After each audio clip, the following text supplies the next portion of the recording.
ज़ेबा यास्मीन हैं, तो आइए इनसे बात करते हैं क्या इनकी मांगे हैं। जी देखिए, हम लोग एक शांतिपूर्ण प्रदर्शन का धरना देना चाहते थे। हम अपना ज्ञापन डिस्ट्रिक्ट मजिस्ट्रेट को देना था। हमारे जो मुद्दे हैं वो जनता के मुद्दे हैं, वो समाजवादी पार्टी के मुद्दे नहीं हैं। हमें ये कहना था कि जो अपराध बढ़ रहे हैं, चाहे वो महिलाओं के प्रति हैं, व्यापारियों के प्रति हैं, बलिया में अभी जो हुआ, खुले आम अब जितने भी दरिंदे और जितने भी अपराधी हैं उनका जो डर है वो ख़त्म हो गया है। और डर की अगर आप बात करें, अभी कल जो मुख्यमंत्री जी का वीडियो रिलीज़ हुआ है, जब मुख्यमंत्री जी खुद ही बलिया के नाम से डर रहे हैं, तो फिर आप किसी और की बात छोड़ दिए, एक आम आदमी की बात करिए। तो इस समय अपराध अपने चरम पे है। उसी चीज़ों को लेके हम अपना ज्ञापन डिस्ट्रिक्ट मजिस्ट्रेट को देना चाहते थे, लेकिन मॉर्निंग में ये इन्फॉर्मेशन पुलिस को मिली और उन्होंने इस तरीके से घेराबंदी कर दी, ऐसा लग रहा था कि जैसे हम कोई अपराध करने निकल रहे हैं। एक शांतिपूर्वक ज्ञापन देने में आप बताइए क्या हिंसा होती? कुछ भी नहीं, हमें अपनी बात रखनी थी। लेकिन ये पहली बार, इतिहास गवाह है, पहली सरकार ऐसी है योगी आदित्यनाथ जी की जिसमें धरना देना, प्रदर्शन करना, आवाज़ उठाना और ज्ञापन देने तक पे रोक हो गया है। तो इसके लिए हम बस इतना कहना चाहते हैं कि देखिए, आपकी जो दबाव है युवा पे, अभी आपने हाल ही में युवाओं पे लाठीचार्ज की, छात्राओं पे लाठीचार्ज कर रहे हैं, इससे क्या होगा ना, आवाज़ दबेगी नहीं, आवाज़ और बुलंद होगी। तो हमारा संदेश जो है वो जनता तक चला जाता है। आप कितना भी दबाव डालें उससे कोई फ़र्क नहीं पड़ता। जी, तो आप चूँकि आप एक फीमेल हैं और जो आप समाजवादी पार्टी की जो फीमेल्स को रिप्रेजेंट करती हैं, साथ में आप एक अल्पसंख्यक वर्ग को भी रिप्रेजेंट करती हैं, उनके मन में क्या, थोड़ा सा ये बताइएगा। देखिए, महिलाओं की अगर बात करेंगे, अभी हाथरस कांड हुआ, फिर हाथरस पार्ट 2 अगर आप बाराबंकी का देख लें, लखीमपुर में 1 महीने के अंदर 2 दलित बच्चियों के साथ अपराध होता है।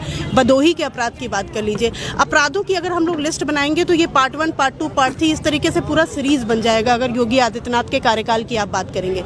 अगर आप NCRB का रिपोर्ट मांगते हैं तो 2019 में 7.3% अपराध महिलाओं के खिलाफ बढ़ चुके हैं। इसके बारे में कोई भी महिला मंत्री निकल के चर्चा नहीं करती। और अगर ये अपराधियों का मन इतना बढ़ रहा है, ये सिर्फ हमारे सरकार की फेलियर है, क्योंकि अगर सरकार संज्ञान में लेगी ये जो अपराध बढ़े हैं इसको संज्ञान के, आप स्वीकार नहीं करने को तैयार है। बीजेपी हर जगह अपना गुणगान कर रही है, अगर वो स्वीकार ही नहीं कर रही है कि अपराध बढ़ रहे हैं तो बच्चियाँ तो असुरक्षित हैं ही। आप बताइए, 11th क्लास के परसों बच्ची के साथ गैंग रेप हो रहा है, कार में चल के गैंग रेप हो रहा है। इस तरीके से अब बच्चियाँ पढ़ाई छोड़ देंगी। जिस तरीके से हम लोग विमेन एम्पावरमेंट, महिला सशक्तिकरण की बात करके ये सरकार आई थी, आप बताइए, बच्चे पढ़ना नहीं चाह रहे, बच्चियाँ अपना पढ़ाई छोड़ के घर में बैठना चाहती हैं। तो सुरक्षा के नाम पे तो ज़ीरो है ये सरकार, और महिलाएं बहुत ही ज़्यादा असंतुष्ट हैं। अगर आप, मैं तो चलिए समाजवादी पार्टी से जुड़ी हूँ, अगर आप आम जनता से आप जाके रोड पे भी बात करेंगे तो महिलाएं सुरक्षित महसूस नहीं कर रही हैं। जहाँ तक अल्पसंख्यक है, देखिए, माइनॉरिटी है, उसको माइनॉरिटी ही करके दबा के ये सरकार रखना चाहती है। आप बताइए क्या प्रमोट किया? ट्रिपल तलाक का एक बिल पास किया, बाकी जितना पीड़ित हैं अल्पसंख्यक उसके बारे में चर्चा क्यों नहीं होती है? अभी कितने केसेस है बताइए आप, कितने केसेस हैं ट्रिपल तलाक के जो जिस पे इन्होंने कोई हल निकाला है? कुछ भी नहीं है। जो भी उन्होंने बिल भी पास किया उससे कोई भी हम कह रहे हैं सुविधा अल्पसंख्यक वर्ग को नहीं मिल रही है। जी, तो आपने बताया कि कुछ बीजेपी की महिलाएं मंत्री इसके ऊपर नहीं बोल रही हैं, तो हमारी जो प्रदेश की जो गवर्नर हैं वो भी एक महिला हैं, तो आपको क्या लगता है कि वो ये सब लोग क्यों नहीं आगे आ रहे हैं? देखिए, ये तो आपने बात कही, वो मैं कहना नहीं चाह रही थी। बहुत ही निराशाजनक है कि देखिए, हम महिलाओं की एम्पावरमेंट की बात करते हैं और महिला रिजर्वेशन की कभी कभी हम लोग बात करते हैं। क्यों? जब तक महिलाएं अच्छे पदों पे नहीं बैठेंगी तब तक महिला के बारे में चर्चा कौन करेगा। लेकिन अब अफसोस की बात यह है कि महिला उस पद पे बैठी हैं तो भी महिला काम नहीं करना चाह रही है। क्यों? क्योंकि वो प्रशासनिक दबाव है। कोई खुल के, अब जैसे महिला आयोग जो है यूपी का, आप बताइए वो क्यों नहीं चर्चा कर रहे हैं? वो हम आके बाहर बोल रहे हैं, वो क्यों नहीं बोल रहे? क्योंकि ऑब्वियस सी बात है, पार्टी का दबाव है उनके ऊपर। अगर वो बीजेपी के खिलाफ बोलेंगी तो उनको अगले दिन ही पदमुक्त कर दिया जाएगा। तो कहीं ना कहीं जो बीजेपी में महिला मंत्री हैं या जितने भी आयोग हैं, महिला आयोग हैं, उसकी जो अध्यक्ष हैं, उनके ऊपर कहीं ना कहीं बीजेपी का दबाव है कि वो पार्टी के खिलाफ इस समय बोल नहीं सकते, अदरवाइज उनके खिलाफ कार्रवाई हो जाएगी। 2022 के जो चुनाव हैं इनको लेकर और जो आगे आप लोग की क्या रणनीति रहेगी? देखिए, हम क्या चाहते हैं, हमारी क्या मंशा है, सरकार से अब हम कुछ नहीं चाहते, क्योंकि सरकार अगर 4 साल में कुछ नहीं कर पाई है तो आगे 1 साल में अब वो चुनाव पे ध्यान देगी, वो वैसे भी जन कल्याण में नहीं लगेगी। तो इनसे तो हम कुछ नहीं चाहते। हम चाहते हैं जनता से कि जनता अपनी आंखें खोले। हम सब पढ़े लिखे लोग हैं, हम सब जागरूक लोग हैं। इनफैक्ट महिलाएं, छात्र इस समय बहुत जागरूक हैं, सभी अपनी आवाज़ उठा रहे हैं। जनता से हमारा ये रिक्वेस्ट है कि वो अपना किसी भी बहकावे में में ना आए, किसी भी फॉल्स कमिटमेंट में ना आए, हिंदू मुस्लिम के ऊपर वोट ना दे, वो सिर्फ विकास के ऊपर वोट दे, बेरोजगारी के ऊपर वोट दे, वो इन सब मुद्दों पे वोट दे, ना कि हिंदू मुस्लिम और इन सब चीज़ों पे वोट दे। जी, तो जैसे कि आपने हिंदू मुस्लिम की बात की या ध्रुवीकरण की बात की, तो जो ये ध्रुवीकरण की राजनीति, क्या लगता है कि आपको समाजवादी पार्टी इसमें नहीं कभी पड़ती है? समाजवादी पार्टी के लिए ये 2022 का मुद्दा नहीं होगा? देखिए, समाजवादी पार्टी, समाजवाद का मतलब ही है कि जब आप इक्वालिटी की बात करते हैं, ठीक है, तो हम लोग देखिए, हम लोग हर वर्ग, कोई भी ऐसा वर्ग जिसको उतना बढ़ावा नहीं मिल रहा है तो उसको बढ़ावा देते हैं, तो उसके लिए हम पक्षपात नहीं करते हैं। दलित हैं और कई वर्ग हैं, अल्पसंख्यक हैं, इनको कभी कभी पीछे छूट जाते हैं, तो इनके लिए अगर कुछ करना तो ये पक्षपात नहीं है।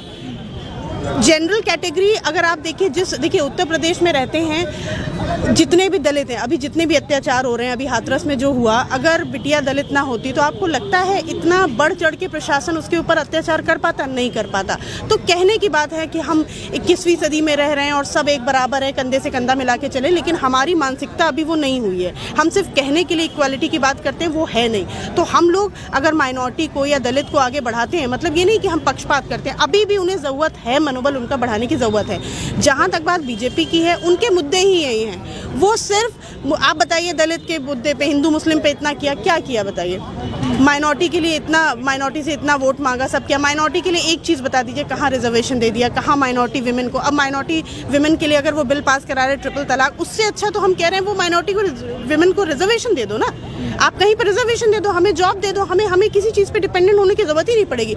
तो किसी का कल्याण करना है तो आप उसका भविष्य बना दीजिए। आप एक छोटे से बिल, वो किसी भी तरीके से बेनिफिशियरी हुआ ही नहीं, मुस्लिम वुमेन के लिए तो नहीं हुआ। जी, क्योंकि मोहसिन रजा अल्पसंख्यक मंत्रालय के मंत्री हैं और आप ही के उनसे आते हैं, तो उनके रोल के बारे में बताइए, या जो सरकार में जो लोग हैं, जो ये लोग आते हैं, उनके रोल के बारे में थोड़ा सा हमको बताएं। देखिए, वो है तो माइनॉरिटी, नो डाउट, लेकिन होता क्या है, जैसे अभी हमने कहा था, महिला मंत्री हैं तो महिला, लेकिन बीजेपी के में जाने के बाद उनके ऊपर इतना दबाव है कि वो अपना महिला होने का जो कर्तव्य है वो नहीं निभा पा रहे। तो मोहसिन रजा की भी अगर बात करें, वो माइनॉरिटी है, लेकिन वो जिस पद पे उन्हें बैठा दिया गया है, उनको एज अ डमी बैठा दिया गया है माइनॉरिटी फेस के लिए, लेकिन वो अपना माइनॉरिटी होने का कर्तव्य वहाँ बैठ के नहीं निभा पा रहे, क्योंकि इस समय उनके जो सर पे है तलवार लटकी हुई है। वो अपनी बीजेपी सरकार के खिलाफ कुछ नहीं बोल सकते।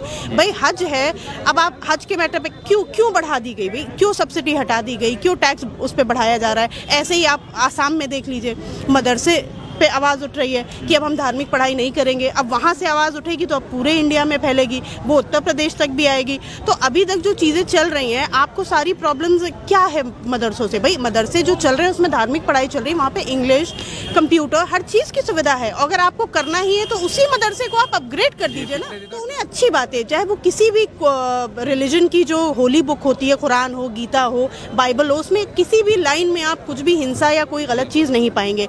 तो वहाँ पे पढ़ाई, अब ये बताइए, हम जिस स्कूल से पढ़े हैं, मान लीजिए उसी स्कूल से कोई क्रिमिनल निकलता है, तो वो स्कूल गलत नहीं है और मैं ज़ेबा यास्मीन मैं गलत नहीं हूँ। तो मदरसे से निकल के अगर कोई किसी का मर्डर कर देता है, उसमें मदरसा या मदरसे की टीचिंग्स पे सवाल नहीं उठने चाहिए।